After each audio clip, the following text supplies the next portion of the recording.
Христос рождаец, я славите, Христос небесящите, Христос на земле возноситесь я, пойте, Господи, вся земля и веселие, Воспойте, люди, яко прослави. Пред 5 години Синодот на Македонската православна црква Охридска архиепископија го назначи за нов владика епископот полјански отец Јаков Стопски. Тој го има статусот на викарен епископ во Струмичката епархија. Хиротонијата се одвиваше во ноември 2018 година. За прв пат по еден век чинот беше во манастирот Покров на Пресвета Богородица. Во овие предбожикни и деноноќа свештенството е со своите патства, но и во часови на своја осаменост и прочистување. Токму на овој празничен ден, гостин во ова издание на Тренинг е отец Јаков. Отец Јаков, веројатно ова е година која изминува и секогаш на крајот од секоја година и на почетокот на новата година се преиспитуваме кој сме, каде сме и каде се движиме. Која е вашата порака? Видете, за човек на црквата нема дилема тоа каде се движи, каде се упат или која е неговата цел. Човек кој што живе во црквата, тој го следи курсот кој што ја движи црквата. Кормиларот на црквата е Богочовекот Христос и црквата, незиниот пат, незината крајна дестинација е Царството Небесно. Така што тоа е нашата крајна цел. И моја како на човек, како на епископ, како на христијанин е Царството Небесно, прегратките на нашиот триипостасен Бог, на Отецот, Синот и Светиот Дух и согласно тоа секое друго пренасочување, било каква друга дистракција или друга насока во која што би почнал да се движи нашиот живот или самите ние би било промашување на целта. Така што, ете, убаво рековте, секако дека ние зборуваме за вечноста, дека е наша крајна дестинација, но и како мораме да се приспитуваме не на крајот на годината, туку на крајот на секој ден. Заради тоа што во голема мера нашата вечна екзистенција зависи од она што сме го изградиле, најпрво самите себе, во какви личности сме се обликувале, дали сме станале слични, дали сме се вподобиле на Христос во овој живот. Тоа е и смисла на нашето постоење, да станеме слични на Него. Дали се движиме во вистинска насока? Многу често си го поставуваме прашањето дали она што го правиме, дали одлуките кои ги носиме се правилни во вистински момент.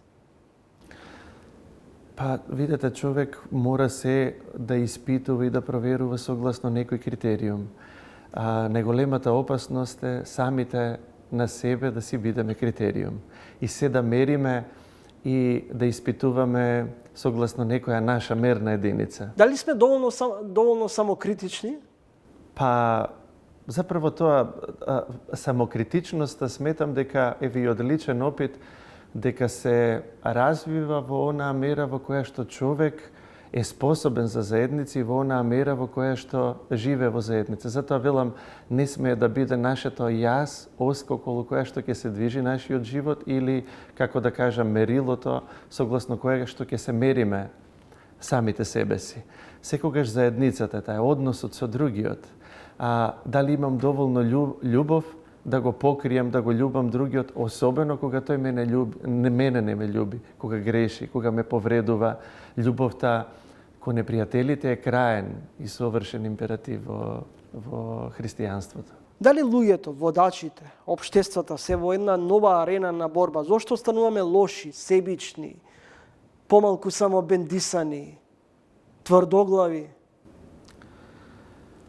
Па видете, времето, атмосферата во која што живееме е крајно самолюбива и крајно егоцентрична. И не го подготвува, не го турка човекот во прегратките на другиот. И не се учиме налик на распнатиот Господ наш да ја шириме својата преградка. Тоа честопати може да биде болно, може да биде да не е пријатно искуство, но секогаш е вистинско. Заради тоа што во пресрет на распнатиот Бог, во пресрет на другиот, на секој еден човек за кого што умре, тој Бог и стана човек, на тоа е воедно и празникот. Бог се воплотува и стана човек, можеме да одговориме со расширени раце, со жртвена преградка со која што ќе го прегрнеме другиот, но имам впечаток дека срцето на современиот човек и вредностите кои што, како да кажам, трендот на современото живење ги афирмира и не ги наметнува, се крајно егоцентрични и самолюбиви. И да избегаме од тој концепт на живење можеме единствено во црквата. Се додека ги следиме трендовите кои што ги наметнува овој свет и концептите на живот, за сето она што е ин, што е популарно и така натаму, мислам дека сите го имаме тој впечаток и сме изморени веќе од тоа. Гледаме дека масовно, широк е патот кој што води во пропаст, но гледаме дека луѓето кои што одат по него стануваат доминантна категорија и тоа е, како да кажам, можеби најголемата трагедија која што ја живее современиот свет. Сега ќе преземе еден текст од нашата Кица Колбе, филозоф од Германија, која го цитира големиот писател Достоевски. Писателот е цитиран со зборовите: без Христос одеднаш се станува одвратно и погрешно. Покажете ми нешто подобро од Христа. Писателот на злосторство и казна, меѓу другото и пишува: покрај себе во прогонството и на слободата го имал пред се Евангелието. Дали на посланијата на Отец Бог се навраќаме единствено на вакви големи верски празници? Видете, зависи од која перспектива гледаме. Владе една огромна еуфорија и на запад, и на исток, и во сиот свет, сега за Божиќ.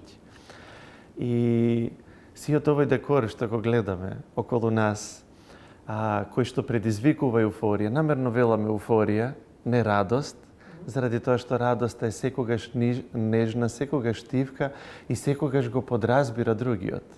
Вистинската радост е секогаш извира од љубовна заедница која што ја градиме со другиот. И сега, во свет во кој што човекот се развива како егоцентрично битие, тој честопати не изгледа дека се радува. Но после тоа празнење еуфорично е длабоко несреќен и депресивен.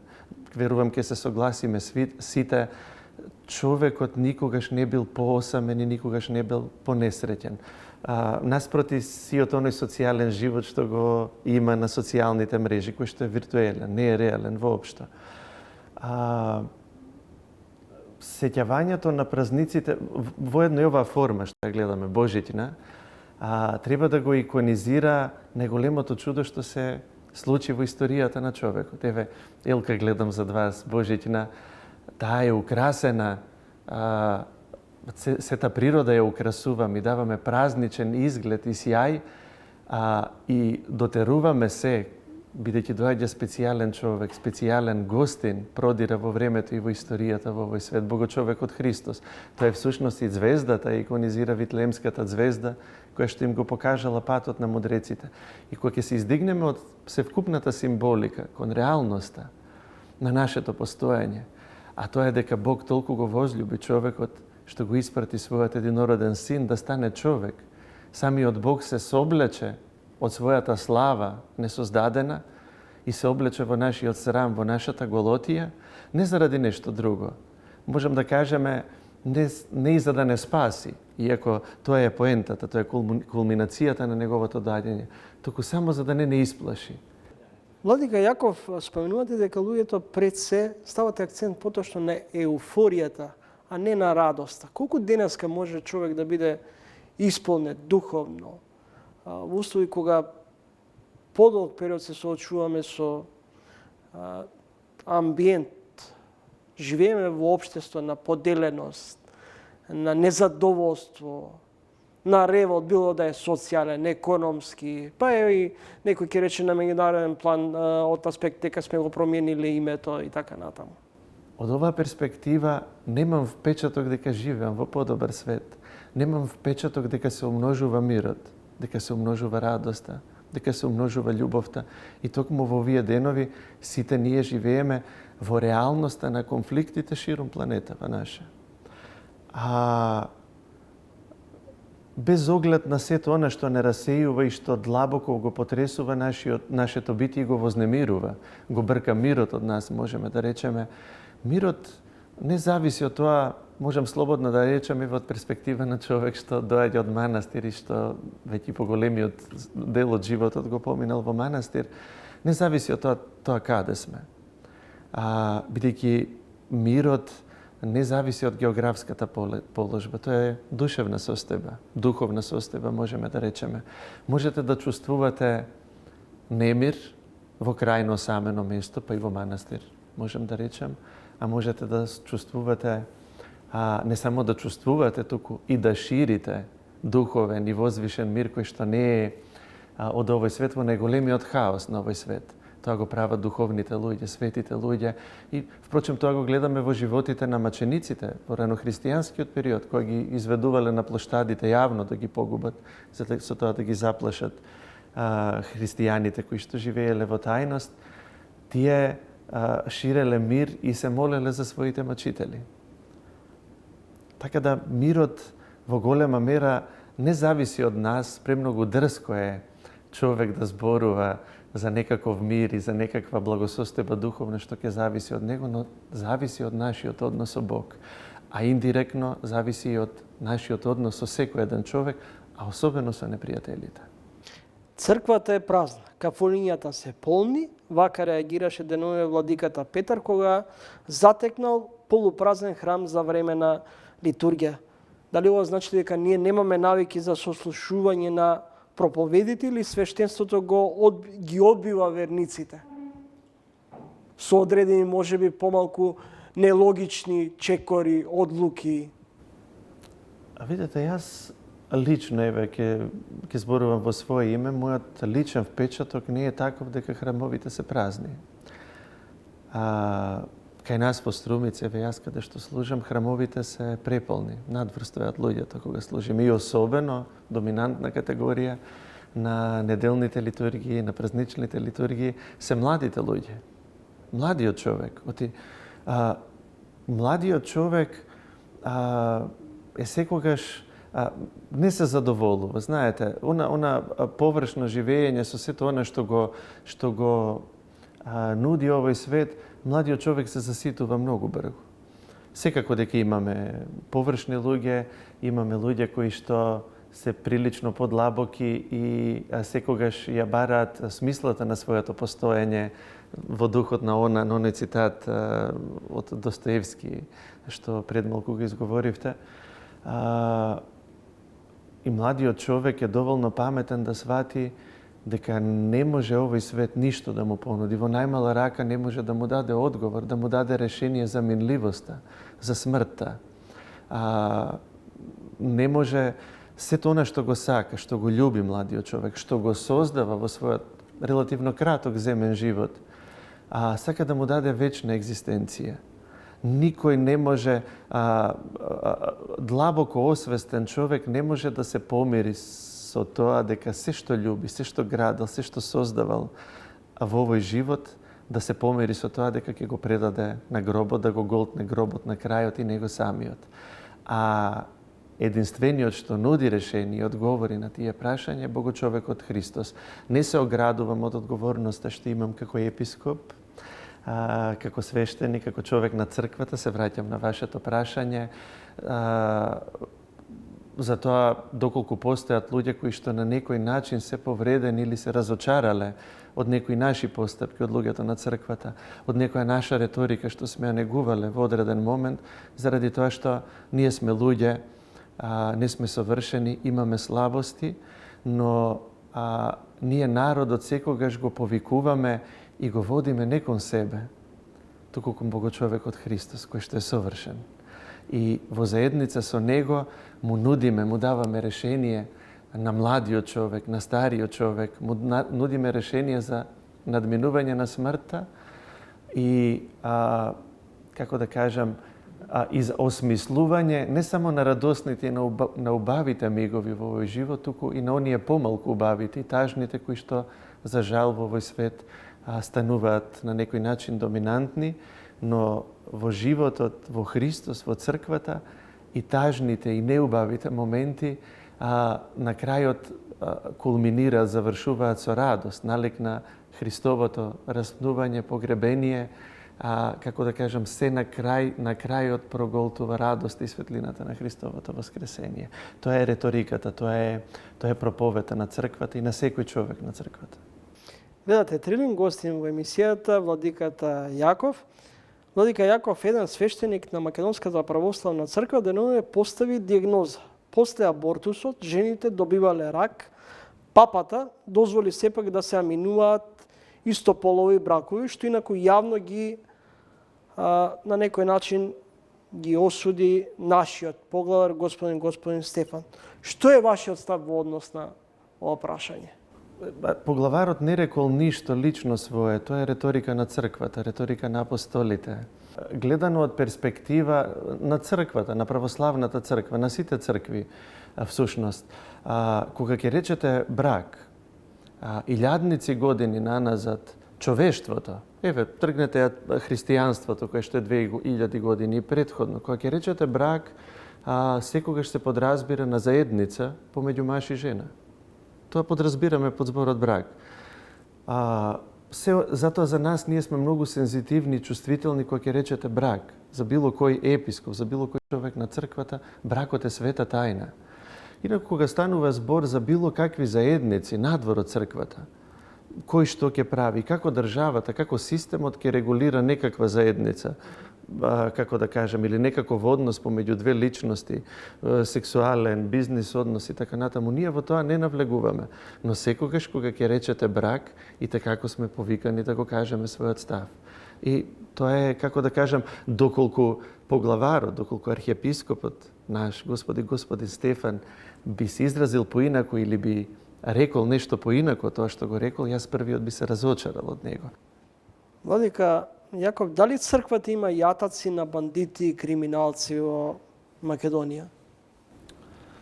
Па не знам што конкретно подразбирате по тоа прашање. Црквата, кога веќе се служиме со такви квалификации, црквата секогаш квалификации кои што, како да кажам, карактеризираат или дефинираат нешто што само по себе е лошо или е грев, или луѓе што направиле некаков грев во одреден миг од животот.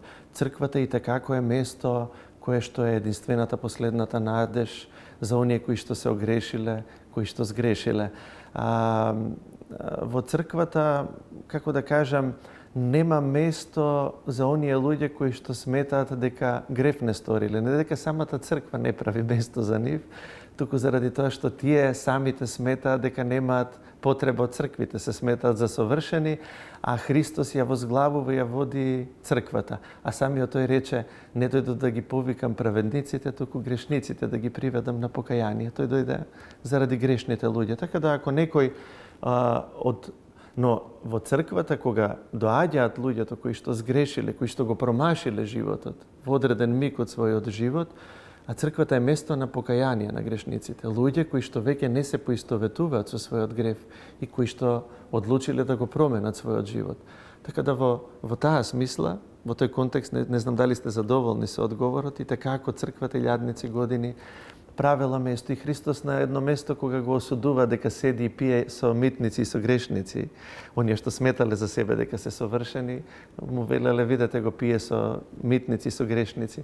Тој вели, се лажете, блудниците и митниците ќе ви испреварат во Царството небесно. Не случајно ви го поставив ова прашање, бидејќи вие сте во помалата група на владици кои се дистанцираше од иницијативата со критики и дистанца кон иницијативата за заштита на црквата и името на Македонската православна црква Охридска архиепископија. Потоа иницијатор беше на таа идеја Палевски, Палчо, кој разгрме кон вас, кон владиците Наум, Партени, Пимен, поглаварот Стефан. И сега прашањето е многу директно. дали Палевски, Палчо, имаше заштита од одредени владици во Македонската православна црква? Видете, јас не сакам воопшто да зборувам и да го споменувам тој човек, додека беше актуелен и додека многу луѓе веројатно смета дека тој прави нешто добро. Јас и повеќето епископи, го споменав ти поглаварот, видовме дека едноставно не може да има тука никаква заедница, ништо заедничко, заради тоа што тоа го споменав јас и на својата беседа, своето обраќање за празникот на Свети Климент Охридски во Соборниот храм, дека на црквата не и требаат херои, кои што ќе ја спасуваат црквата, мачејќи и повредувајќи други луѓе.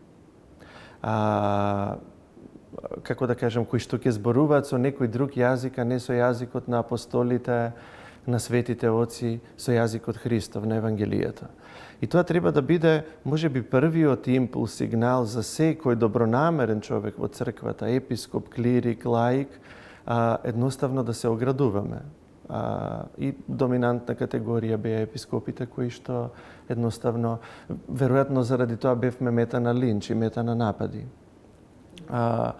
Јас ниту ќе го карактеризирам, ниту ќе го квалификувам тој човек, иако имаше квалификации, тој е се уште осомничен, но од оваа перспектива реков, ниту демантирав, ниту се бранев, ниту се занимавав, заради тоа што сметав дека не е вредно. Нашата реторика е секогаш позитивна. Ние зборуваме за Христос. Но еве тоа нека биде воедно апел до секој добронамерен човек. Не и требаат на црквата луѓе херои кои што се подготвени да убиваат, да тероризираат, да измачуваат, да се изживуваат, да навредуваат други луѓе. Владика Јаков, Македонската православна црква, синодот на Македонската православна црква, пред новогодишните празници имаше синодска седница на која изразивте став во однос на и реагиравте за мешувањето на партијата Самоопределување на косовскиот премиер во изборна трка во Македонија. Но она што јавноста не чу после таа синодска средба, да изразите во најмала рака сочувство кон девојчето, малолетното девојче кој беше убиено токму од Палчо и од Велешанецот. Црквата веројатно требаше да излезе со својот став или не требаше, затоа реков, ние како црква не велам дека некогаш не правиме превиди и така натаму, но јас сум сигурен, еве јас лично служев 40 литургии и секој ден на богослужбите во манастирите наши се спомнува и двете имења, и на Вања и на Панче. И за сите тие луѓе кои што се повредени, кои што се... Јас верувам дека добар дел од свештениците кои што се блиску до тие семејства, бидејќи знам дека на една од жртвите од тие убиства, од семејството, се луѓе кои што одат во црква, кои што се побожни, имаат контакти со своите, како да кажам, духовници, свештеници. Црквата не е секогаш принудена и не може никој да ја принуди да делува институционално. Таа го прави тоа, доколку смета дека е потребно.